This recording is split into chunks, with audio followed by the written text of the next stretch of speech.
जिला अधिवक्ता संघ के चुनाव में अध्यक्ष पद के लिए नामांकन दाखिल करने वाले प्रत्याशी तथा पूर्व पार्षद राजेश श्रीवास्तव का कहना है कि वे अधिवक्ताओं की मूलभूत समस्याओं को लेकर चुनावी मैदान में हैं। राजेश ने कहा कि अधिवक्ताओं के लिए बन रही जिस बिल्डिंग को कतिपय लोगों ने रुकवा दिया था, उस बिल्डिंग को पूरा करने का काम प्राथमिकता के आधार पर किया जाएगा ताकि अधिवक्ताओं को बैठने का स्थान मिल सके। इसके अलावा न्यायपालिका स्वच्छ तथा पारदर्शी बने, इसके लिए हर संभव प्रयास किया जाएगा। राजेश श्रीवास्तव के मुख्य चुनाव संयोजक विवेक वाजपेयी एडवोकेट ने कहा कि चुनाव के लिए रणनीति तैयार कर ली गई है। जल्द ही एक और कमेटी का गठन किया जाएगा जो राजेश श्रीवास्तव की जीत के लिए काम करेगी। इसके साथ ही उन्होंने एल्डर कमेटी के अध्यक्ष पर भी तमाम आरोप लगाते हुए निर्वाचन नियमावली की गड़बड़ियों के आरोप लगाए हैं। इससे पूर्व राजेश श्रीवास्तव ने अध्यक्ष पद के लिए अपने समर्थकों के साथ जुलूस निकालकर नामांकन दाखिल किया है। नामांकन भरा है आपने अध्यक्ष पद के लिए? जी, मैं अध्यक्ष पद के लिए अभी नामांकन भर के ही आया हूँ। किन मुद्दों को लेकर जा रहे हैं? मेरा अधिवक्ताओं की मूलभूत समस्याएं, जो अधिवक्ता अत्यधिक परेशानियों का सामना करते हैं, और ये जो हमारी बिल्डिंग कतिपय कारणों से लोगों ने रोक दी, इसका यथाशीघ्र निर्माण और अधिवक्ताओं को सुनियोजित तरीके से उनकी बैठने की उचित व्यवस्था और व्यापक भ्रष्टाचार अराजकता के विरुद्ध संघर्ष अपने सहयोगी साथियों अधिवक्ताओं के सलाह मशवरे से करने का कार्य किया। समस्याएं कब से चली आ रही हैं? ये समस्याएं काफ़ी समय से चली आ रही हैं।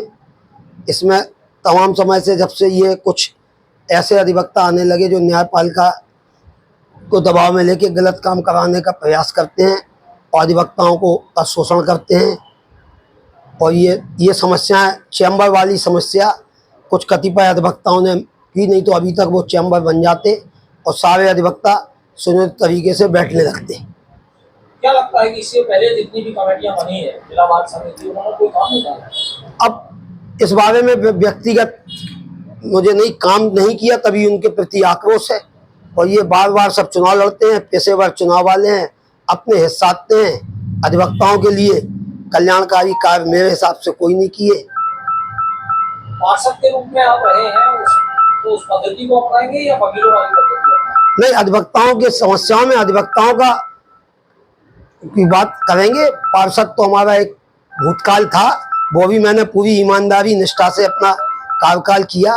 वर्तमान में मैं किसी भी राजनीतिक पार्टी का सदस्य नहीं हूँ, ना ही किसी राजनीतिक पार्टी में सन 2000 से मैं कोई कार्य करता हूँ। मैं जब से 2000 से केवल अधिवक्ताओं के लिए ही कार्य कर रहा हूँ। इसको प्रतिद्वंदी मानते हैं? मेरा प्रतिद्वंदी तो कोई नहीं है, सब आम अधिवक्ता हमारे साथ है, और जो लोग लड़ रहे हैं वो भ्रष्टाचार, अराजकता और गुंडागर्दी में डूबे हुए हैं। मेरा निष्कलंक चरित्र है। मैंने अपने 40 वर्ष की अधिवक्ता काल में किसी भी प्रकार का कोई दलाली, भ्रष्टाचार या किसी भी अधिवक्ता के विरुद्ध अशिष्ट व्यवहार नहीं किया। जब भी मेरे पास कोई भी अधिवक्ता आता है तो मैंने उसकी समस्या के लिए जो मुझसे यथासंभव प्रयास हुआ मैंने किया है। सीनियरों का मैंने हमेशा सम्मान किया है और जूनियरों का मैंने हमेशा सहयोग किया है। इसलिए मेरा आम अधिवक्ताओं में कोई विरोध नहीं है। अधिवक्ता मेरे साथ है और मैं उन आम अधिवक्ताओं के ही सहारे चुनाव लड़ रहा हूँ। और जो मेरे प्रतिद्वंदी हैं वो धनबल, बाहुबल पर चुनाव लड़ रहे हैं, क्योंकि वो गैर कानूनी कार्य करते हैं, इसलिए उनके पास अनैतिक संपत्तियां हैं। किस तरह से चुनाव लड़वा रहे हैं और एल्डर्स कमेटी को लेकर जो कुछ चल रहा है उससे चुनाव प्रभावित हो रहा है? देखिएगा, भाई राजेश श्रीवास्तव जी ने जो हमें जिम्मेदारी सौंपी है मुख्य न्याय संयोजक की, वो हमारा ये प्रयास रहेगा कि उनको पूरी तरह से हम इस चुनाव में और निर्वाचन के पर्व पर जो चल रहा है उसमें इन्हें पूरी तरह से हम विजयी बनाएं। और भाई इसके लिए हम लोगों ने मतलब रणनीति इस तरह से तैयार करेंगे कि इसके बाद हम एक कम से कम 25 सदस्यीय चुनाव समिति बनाएंगे। उसमें हमारे जो बुजुर्ग हर वर्ग के अधिवक्ता हैं, वरिष्ठ अधिवक्ता हैं, उन सभी को हम इस चुनाव समिति में लेंगे और एक कोर कमेटी की मीटिंग भी हमारी रोज शाम को होगी। इसके अतिरिक्त हम लोग जो भी प्रयास होगा, जिस तरह का भी मतदाता के बीच जाके भाई राजेश श्रीवास्तव के लिए मत मांगेंगे। और निश्चित रूप से हमें यह विश्वास है, क्योंकि ये जब नगर पालिका में पार्षद रहे वर्ष 2004 तक, तो भाई राजेश श्रीवास्तव जी से एक भी ऐसा आरोप नहीं आया कि कोई भी ये कह पाए कि इन्होंने नगर निगम में कोई भी किसी तरह का कार्य ऐसा किया हो जो जनता के हित में ना हो। इन्होंने अगर कोई गलत काम हुआ तो उसके प्रस्ताव का विरोध किया और ये निर्भीक और निश्चल भाव से इन्होंने जन सेवा में रहे और 40 वर्ष में से ये वकालत कर रहे हैं और यहाँ पर अभी तक कोई चुनाव नहीं हुए, लेकिन अध्यक्ष पद के लिए ये वास्तव में डिजर्विंग कैंडिडेट है।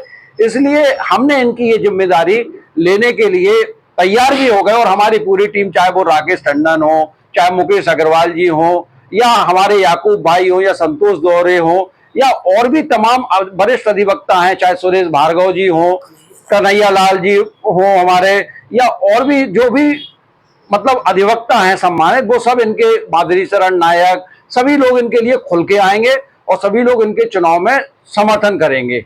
इसके अलावा आपने जो पूछा है कि एल्डर कमेटी ने जो मतदाता सूची बनाई है, हमें ऐसी उम्मीद नहीं थी कि हमारे वयोवृद्ध श्री प्रकाश नारायण तिवारी जी, भगवान उन्हें सद्बुद्धि दे, वो ऐसी मतदाता सूची प्रकाशित करेंगे। उन्होंने जो नई मतदाता सूची प्रकाशित की है उसमें भी डिविजनल बार एसोसिएशन में उनके पुत्र श्री राजेश द्विवेदी मतदाता हैं, वहां 52 नंबर पर, और यहाँ पर भी 1342 नंबर पर शायद वो यहाँ भी मतदाता है। बार की सूची यहीं पे रखी है हमारे पास में ही, तो यहाँ भी मतदाता है, जबकि नियम अनुसार एक डिवीजन एक बार एक वोट का नियम है। इसके अलावा कम से कम 100 से अधिक ऐसे मतदाता हैं जिसमें कि उन्होंने जो है एक ही व्यक्ति की 2-2 फोटो लगा दी और उसके उन्होंने मतदाता मतलब एक प्रत्याशी विशेष का लगता है कि उन्हें समर्थन करने के उद्देश्य से ऐसा काम उन्होंने किया है जो अन्यायपूर्ण है।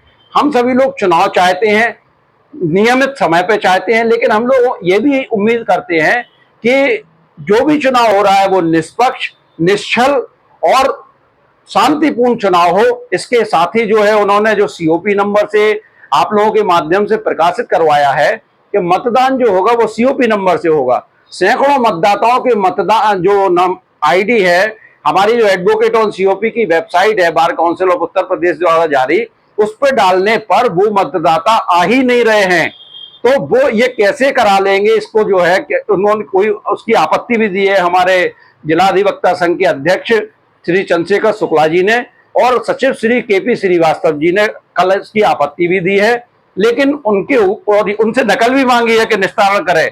अगर ये वो नहीं होता है तो हम लोग इसके खिलाफ बार काउंसिल भी जाएंगे और जरूरत पड़ी तो हाई कोर्ट भी जाएंगे उनके इस कृत्य के